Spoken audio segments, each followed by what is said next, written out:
Martin, est-ce que tu peux me dire quels sont les arguments que tu utilises auprès de tes clients pour les ventes interactives pour essayer de les convaincre? La première chose que j'utilise, c'est de leur dire qu'il n'y a pas d'engagement. Ça veut dire que sur une vente interactive, s'ils mettent leur bien en vente et que le prix n'est pas suffisant pour eux ou que les conditions ne leur conviennent pas, ils peuvent refuser toutes les offres. Donc pour eux, il n'y a pas d'engagement. La deuxième chose, c'est de se dire que en fait, ils ont un bien sur lequel on a du mal à se placer et que la stratégie de vente classique ne va pas marcher.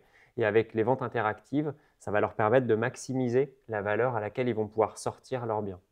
Ok, intéressant. Et est-ce qu'il y a d'autres choses qui font mouche auprès de tes clients?